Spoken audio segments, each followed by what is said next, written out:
morning to all of you, ladies and gentlemen. Good morning. It's our privilege to be part of this small group of people who are focused on trade finance.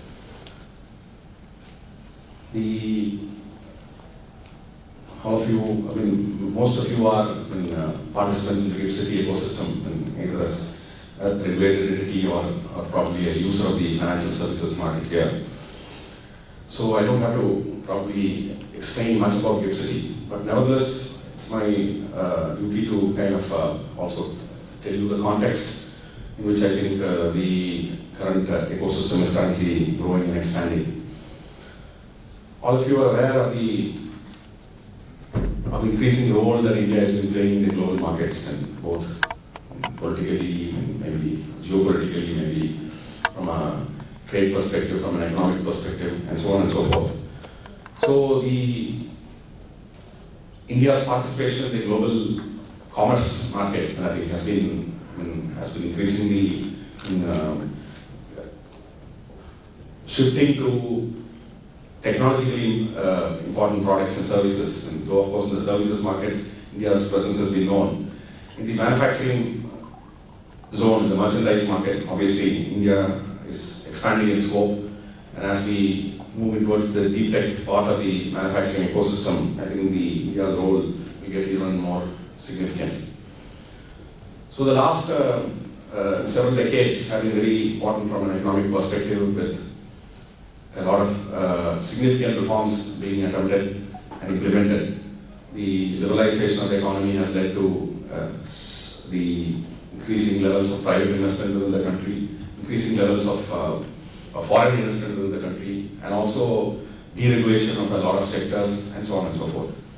So today, foreign investment is automatic in almost like 99.9% of the sectors, of the sub-sectors. There are very few sectors where foreign investors cannot come in. And as we are all aware that the Indian capital markets present a picture where there has been, over the last several decades, because of the deepening of India's financial markets, a lot of the capital is now getting generated within the country. So, but nevertheless, if you look at the size of the plans that are before us, obviously India will continue to have a reliance on foreign investments as well. So last year, for instance, the foreign direct investment in India was about $70 billion. The year before last was also $70 billion. And this number will continue to grow steadily as the opportunities in India continue to expand. One of the areas where the Indian economic progress has been significant has been the manufacturing and services, as I already mentioned. So the last year, for instance, the exports was about nearly about $780 billion, and the overall trade was about $1.6 trillion. So the Union Commerce Minister has actually laid out a vision plan by which I think we expect to export at least about $2 trillion worth of goods and services by 2030. A very challenging task for the entire manufacturing and services ecosystem. If you look at the overall vision of the government of India, Honorable Prime Minister has been articulating the vision of Viksit Bharat at 2047 as well, which comprises of a number of very important pillars, which include manufacturing, technology development within the country, reforms, I think, which is a very important pillar of this overall program, and of course things like investments in infrastructure, manufacturing, and talent as well. So if you look at the manufacturing ecosystem, India's contribution to manufacturing to the GDP is about 16% plus. So the target is that, or the vision is that how do we raise it to beyond 25%. So that also is very challenging, given the fact that today there's a lot of geopolitics going on in the world. Just fractured the global supply systems, supply chains, and poses a great challenge for nations, and as well as at the micro level for individual businesses as well. So in this uncertain times, I think the ability to get investments going and also expand capacity and also to export successfully, continuously, consistently to international markets is going to be a challenge which is not for the ordinary businessman. So in this scheme of things, I think finance is a very important part. And I think all of us know that the unmet need for export and import finance is quite significant. In fact, there was an ADB study which said that this number could be in the excess of about 10% worldwide. There is no country level data, at least for India. So I think what perhaps we need to do is perhaps also to improve our data systems to tell us how we can assess the unmet need for export finance, because that probably is also a lost opportunity, right? I think somebody doesn't get finance and therefore is not producing and therefore not exporting. So this needs to be tracked. So therefore, I think the ADB study, for instance, dipped into the number of rejected cases of applications for bank finance, I think as a basis for arriving at that number. So we don't have this data, at least we don't have the access to this data. So I guess maybe this is a very important thing that maybe when we try to look at targets, very important to have robust data systems which tell us whether there is enough finance available for the exporting companies. To look at this as a whole pyramid, I think obviously the best of the companies who are at the top of the pyramid don't need to ask. I think people come to you and then offer finance. It is the bottom of the pyramid which actually suffers the brunt of unmet need for finance. So which more affects the micro and the small enterprises. So this is a very important aspect that continues to engage policymakers. So the government of India has come out with a number of schemes, which include schemes like Mudra, and which is meant for the smaller, the lowest end of the segment. And of course other forms of financing which include, which involve the banks and other agencies as well, including things like interest subvention and a variety of other subsidy schemes, which enable smaller companies to access finance at a cost-effective rate. So, if I may underline this point, the success, of course, lies in stitching together finance before a proposal is laid on the table. Because I used to be Secretary Welcom before I retired in 2023.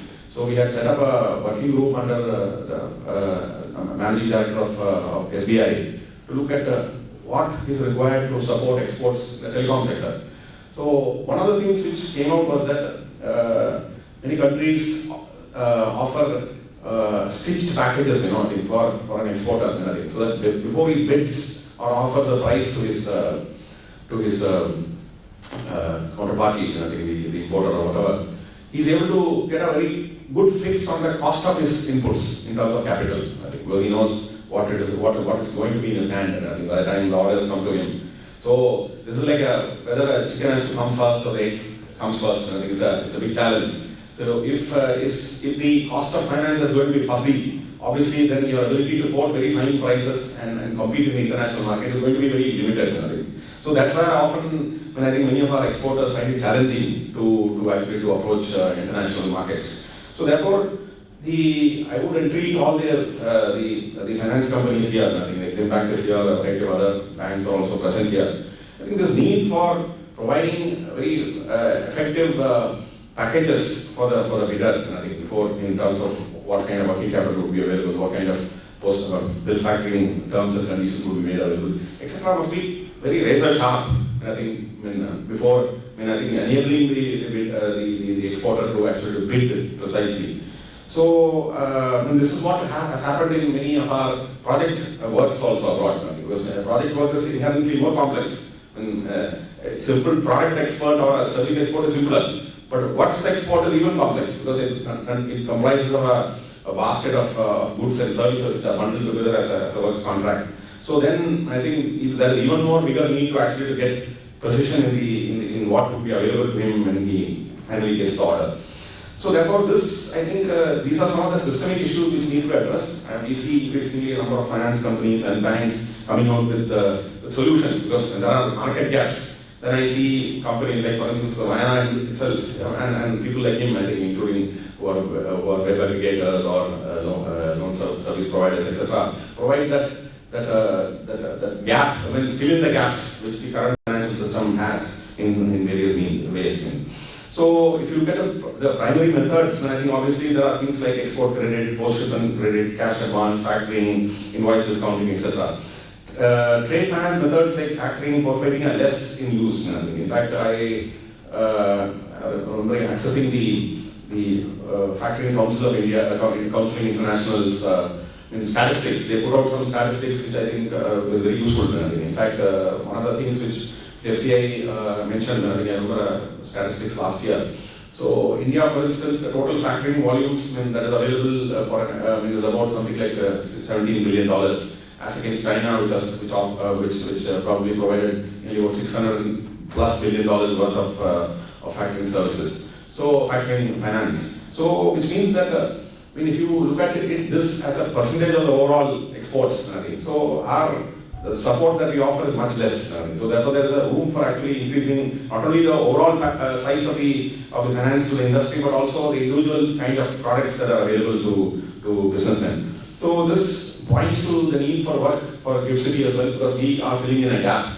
And we are filling in a gap in terms of factoring, forfeiting, etc. So I would expect that the finance companies here should actually work together along with the industry. I think, in fact, the Federation of Indian Exporters and many other export councils and groups provide very good information on how, I think, what kind of financing and what are the terms and conditions that they would expect. So the finance industry here, the Indian Bank Association chapter here, the IFSCA platform groups, all of them should actually work together with the industry to stitch together packages and products which are international in quality, competitive in terms of price, in terms of specifications, and so on and so forth.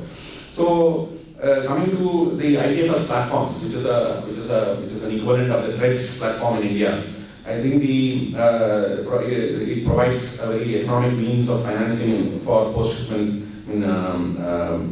for the exporters. So we expect that currently the trade volumes, which are in a few tens of $1 billion at this point of time in GIFT City, can well scale up to $1 billion plus effectively. If there's a concerted effort to reach out to stakeholders and also solve the problems, I think in terms of ensuring reliable financing and by ensuring that all the stakeholders are on board.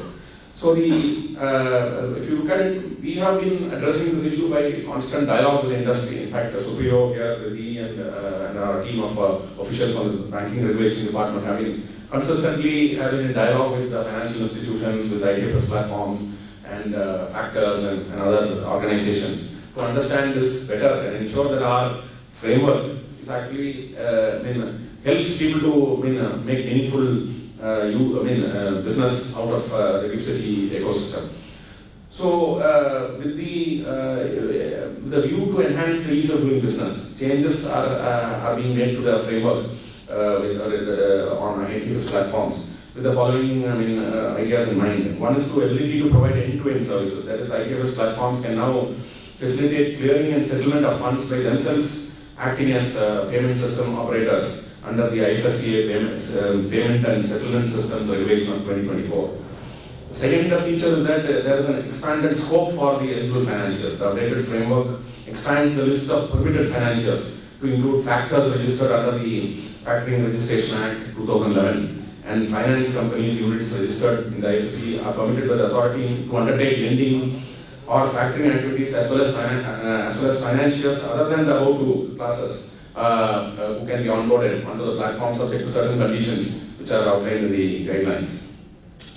Further, we also have expanded the scope of permissible activities. The scope of such activities have been expanded to include secondary market transactions of trade finance units on IFSCA platforms, enhancing the liquidity of these instruments.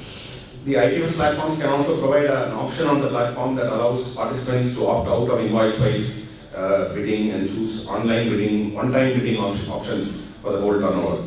The platform can also integrate with other market infrastructure institutions like online marketplaces, payment service providers, etc., to provide seamless services to exporters and importers. Another very important, other than these changes which are made, let me also say that IFSCA is a regulator which has a regulation on regulation making. So therefore, we constantly say that because our regulations are not nailed to the wall. I think they are kind of we understand that regulations work in a dynamic marketplace. So the regulations also have to keep evolving with the requirements of the marketplace, both in a positive and a negative sense as well. In the sense that there would be negative trends in the marketplace which need to be fixed to appropriate changes to the regulations. Similarly, in order to enable the market to grow, there may be need for permitting new flexibilities or improvements or ways of actually providing services, financial services. So one of these very big enablers is the technology, and the IFS platform itself is a product of technology, is an outcome of technology application to this problem. So we believe that there is a great opportunity for artificial intelligence and machine learning in this process. So I think once the IFS platforms get to scale, I think I'm sure that the use of technology to provide insightful financing and therefore ability to reduce the risks for the financial institutions, because obviously the application of technology is to ensure that the risk perception the financials often have of buyers of financing is something which needs to be thought of and used effectively to ensure that the overall the risk perception and therefore the cost of financing should therefore come down. The AI can also be used to automate processes, making the speed of financing also very quick, and also reduce errors in the process as well. The use of blockchain technology to prevent double invoicing of double financing of invoices is also possible, and I think, of course, that requires a greater adoption across the board by all these operators. So IFS operators can also connect with the IFS with other electronic marketplaces within and outside IFSC, like e-commerce platforms, to get access to data of entities which are in need of trade finance. The standard agreement for the participants on the platform for factoring for trading can simplify the process, including things like machine readable formats for agreements and so on and so forth.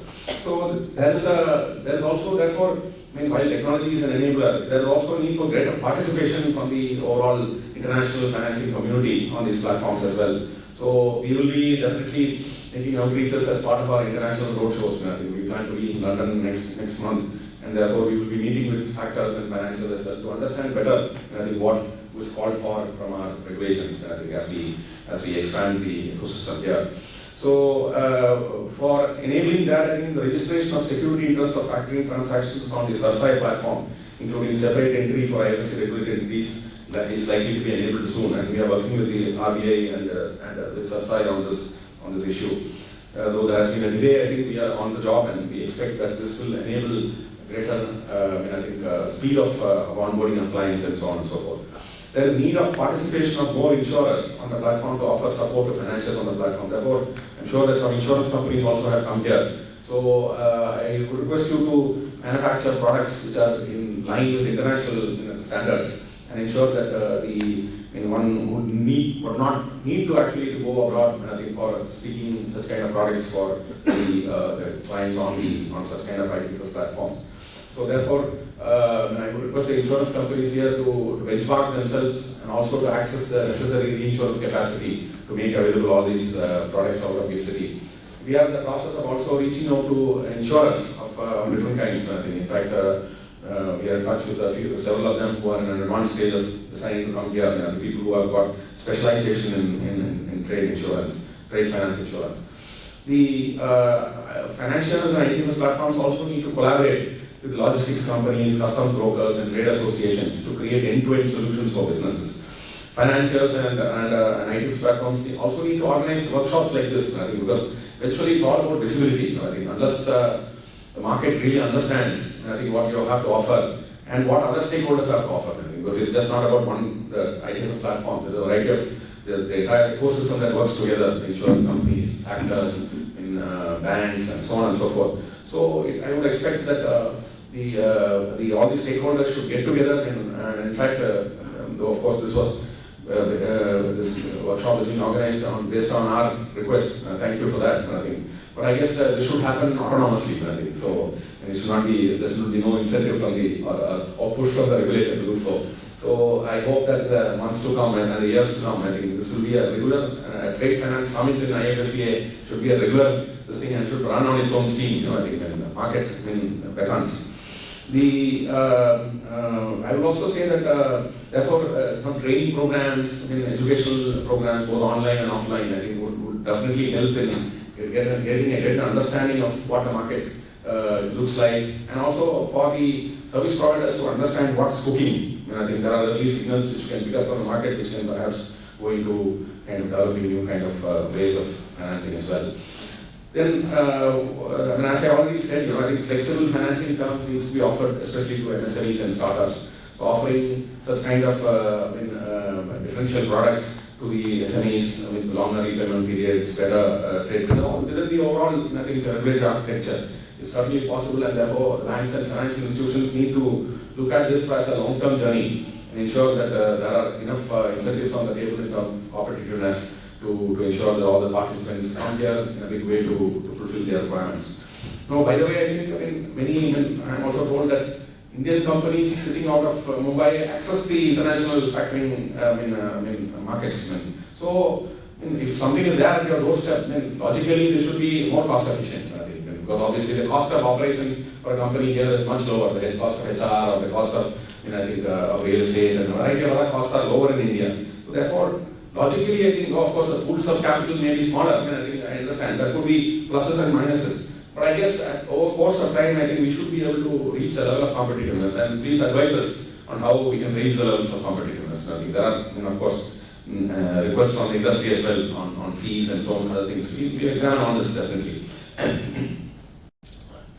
I will stop by saying that IFS has the scope to really scale up and enhancing and support the trade goals of India as a nation, and propel the trade engine of the country, enabling us to reach the goal of about $30 trillion plus economy by 2047. Thank you very much, and Jai Hind.